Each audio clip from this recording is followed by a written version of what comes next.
Hello, George Harrison fans and Beatle fans alike. This is Beatleman 69, and this is my first attempt at a album review slash rating the artist. And today I'm going to review and rate George Harrison's solo album, All Things Must Pass, released in 1970. This is the Apple release. The vinyl was 3-record set. Two of the sides, 5 and 6, were live jam, so I'm not going to review those two sides. I'm just going to stick with the vocals. I also have the Digipack's release, CD release around 2000. This contains bonus tracks, which I believe were the same bonus tracks on the remastered version that was released as a box set. Okay. The first song to open the album, I'd Have You Anytime, co-written with Bob Dylan. You can tell there's Dylan influence in this song. It's a great song. It's like a love song. It's slow, and it climbs a little bit, and around the chorus, and then it comes back down some. I'd give I Have You Anytime. I'd give it 8 out of 10. My Sweet Lord, great song, a lot of great vocals in it, a lot of great guitar work. It was one of 2 singles off of this album, also one of 3 religious reference songs on this album. Give My Sweet Lord a 10 out of 10. Wah Wah, just a wall of sound, a lot of great guitar in it. Some steel guitar, a lot of great backing vocals. It was written originally in '69. After him and Paul had it out in the studio, George went home and wrote Wah Wah, from what I've read. It makes reference to Paul. He says, I'm thinking of you and all the things that we used to do, and you give me a Wah Wah. In other words, all the stuff we used to do, and you're gonna give me all this crap and all this, all the bull crap, arguments over nothing or what have you. Then he makes reference, he says, being there at the right time, cheaper than a dime. Basically an attack on him because the way George was being treated by Paul after Paul was friends with him back before the Beatles, because Paul introduced George to John back before they became a band. So it was like, why are you doing me this way, But, people grow up and get older, their ways change, their views and their attitude changes. I'll give Wah Wah a 9 out of 10. Isn't It a Pity, version 1. A fairly long song to close out side 1 on the vinyl. I believe he's making reference to the Beatles' demise. He says, isn't it a pity, isn't it a shame, how we break each other's hearts and cause each other pain. And he'll go on to sing, the beauty that surrounds us, now isn't it a pity. We had all this popularity, people love us, we make great music, we're making money, we're just, on top of our game, everybody loves us, but, but now, basically he's saying we broke, we're no more, isn't it a pity? Pity, that we had a breakup, a pity that we come to this point. Like it's a dark song. It's kind of structured like Hey Jude. He sings what he has to say, and then he goes into this singing over and over again, isn't it a pity, isn't it a shame? Y'all have heard it. It sounded kind of like Hey Jude, almost like he was using that song to make it sound reference to what the Beatles did. It's just, to me, this is my interpretation of it. Isn't It a Pity, version 1. I give it 8 out of 10. What is Life? The second single off this album, and opens up side 2 on the vinyl. Has a lead guitar intro. Then you hear the bass from Klaus Borman, and it goes into the piano, and then and the song just explodes from there. What a great song! I love this song. I've always loved this song. When I first heard it, I was just hooked to it. Um, I heard it was. I heard George had written this for Billy Preston. That's just what I've read. I give What Is Life a 9 out of 10. If Not For You, what a pleasant song. Originally written by Bob Dylan. I've heard Bob Dylan's version of this song. It don't compare to George Harrison's version. Bob Dylan's version was mainly, I think, an acoustic version. Of George Harrison, he really spiced it up. He made it what it should have been to start with. A pleasant song to listen to. It doesn't have a hook to it, but I like the rhythm. It goes do do do do do, something like that. I ain't no musician, no singer, but it's a great, like I said, it's a pleasant song. It's a great song. I like it. I'd give it a 9 out of 10. Behind That Locked Door doesn't have a hook to it. It's what I call a flatline song. It's not a bad song, but there's no hook to it, and it's just like a straight, a straight sung song. It's there. Um, it's a pleasant song to listen to. It has a little country influence in it. I think there's a steel guitar in there somewhere that has more of a country type way it's played. I think a country and western artist, I don't know who it is. I think maybe back in the 80s, may have covered this song, because I think I've heard it by somebody else. I'd give Behind That Locked Door, I'd give it an 8 out of 10. Let It Down. This song explodes at the beginning. I mean, just sound, it just explodes. And then eventually it'll kind of like come down off that hill, if you will. It'll just come down, and then it seems like it'll start back up. It'll climb that hill again, but then it comes right back down. It's almost like he fools you, thinking you're gonna go bam right back into it, but he comes right back down again and starts, then he'll start to sing again. And then when he gets to the chorus again, I mean, when he gets to the chorus, then the whole song just explodes again into this big, massive wall of sound.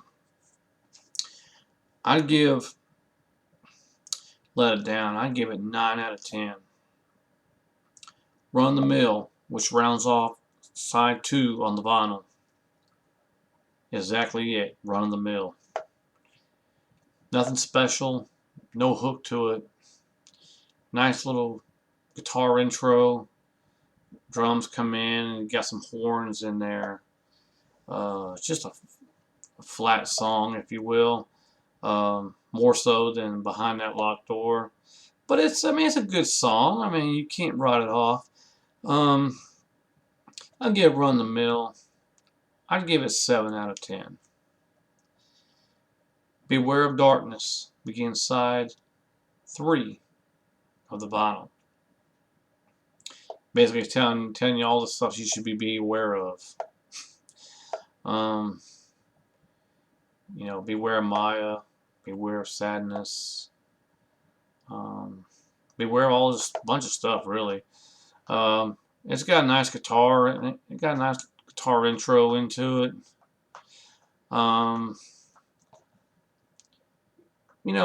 No real hook to it. Basically just a song, and I enjoy it. I think I like the song. He also performed that on at the concert for Bangladesh. I'd give Beware of Darkness, I'd give it 8 out of 10. Apple Scruffs, a Bob Dylan influenced song. Starts off with rhythm guitar and harmonica, just like Dylan. Um,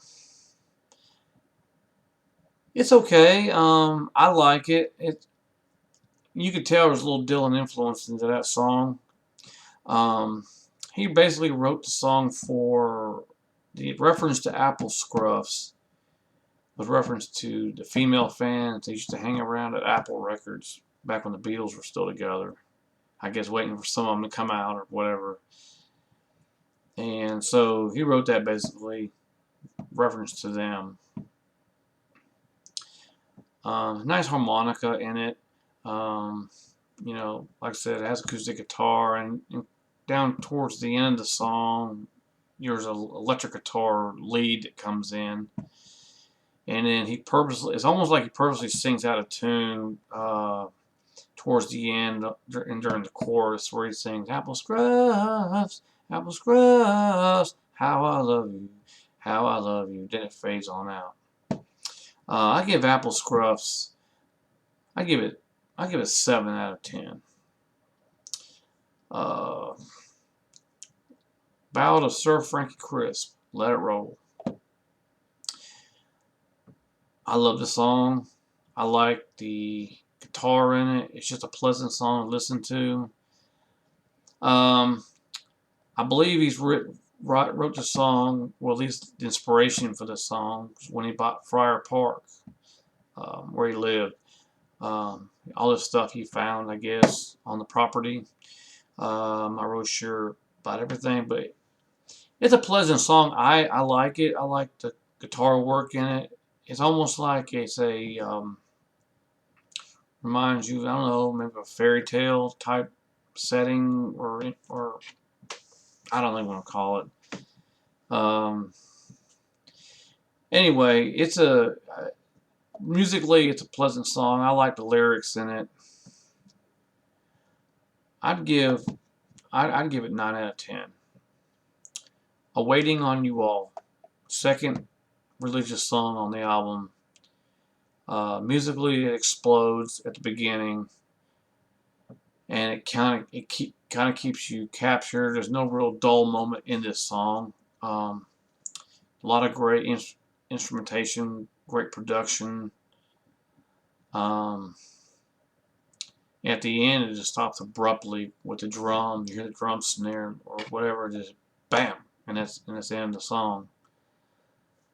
But it keeps your attention. It doesn't bore you. A little preachy, but I'd give Waiting on You All. I'd give it a 9 out of 10. All Things Must Pass rounds out side 3. What a beautiful song. What can you say? I think the Beatles, John and Paul, did it injustice. I think they really worked on this song as a band. They could have made really a great song out of it, but they just didn't. I don't know if they didn't care for the lyrics or whatever. But I'm glad George decided to work on the song and make it what it is when he recorded this. Just a beautiful song, well produced. I just love the. I guess it's slide guitar. I'm not really not real authority on instruments. Where it has that sound like a slide guitar in there somewhere, where it has a high ring or something. But it's a beautiful song. I'll give All Things Must Pass. I give it 9 out of 10. I Dig Love opens side 4 on the vinyl. Throwaway song. I think it's a filler. It didn't like he put a whole lot of effort into it. It was kind of just generality. No real hook to it. Really didn't make no sense. But he just keeps saying he digs love and stuff. Pretty much a filler song. Give it 7. 7 out of 10. Art of Dying, which deals with reincarnation. The guitar, a lot of great guitar work at the beginning. It's just real great lead guitar. Drumming, The drumming is awesome at the beginning, and you know, it escalates after his lead guitar starts playing, then and the drums kick in, then the production just shoots in there and has great music, and basically it stays up on that high for the most of the song. But to me, I think it's another filler song. Um, I give it 8 out of 10. Isn't It a Pity version 2. Doesn't have that dark sound like version 1. It's not near as long as version 1. Um, it still does have the same attitude, or the same, you know, of course it has the same, you know, the same message. It's pretty much version 1 redone, except it doesn't have that dark sound to it. It's more of a brighter sound, I guess, if you want to say it like that. But same lyrics. Um, and towards about halfway through the song, you get the piano comes in, and it play on the piano. Then the piano goes doom doom doom doom doom doom, and then whoever playing the drums, Ringo or whoever else is playing on the album with him, you know, on some of the songs with him, because there were 2 drummers, so I guess some played on it, some didn't, back and forth, whatever. But you know, and they tap it on the snare drum, and then they get that little drum roll in there, and it has a pleasant. The music is really pleasant. It didn't really, you know, make you sad or whatever. And he does, you know, he sings Isn't It a Pity and whatnot, but he does it on and on about it like in version 1. I'd give Isn't It a Pity version 2, give it 8. 8 out of 10. Final song vocally on the album, Hear Me Lord. Thank God he left it at the end. Nothing to write home about. At the beginning, has a snare. The drummer plays beats on the snare drum for the intro, and then the music starts. Basically, it's a musical prayer. You know, but ain't nothing really special about it. I mean, just what he wanted to do. I'm glad he left it at the end of the album instead of trying to stick it in the middle somewhere.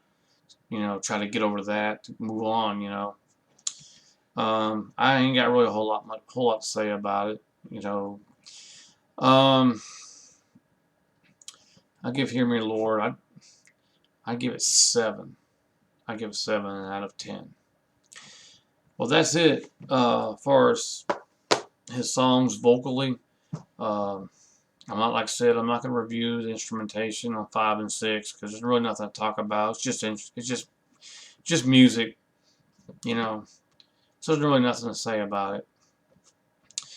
Well, I appreciate you watching my first rating and review of All Things Must Pass. I'll try to do more in the future. This one really pans out because, like I said, it's my first time doing it. Well, thank you for watching, and please leave a comment below and let me know what your opinion is on All Things Must Pass. Thank you for watching.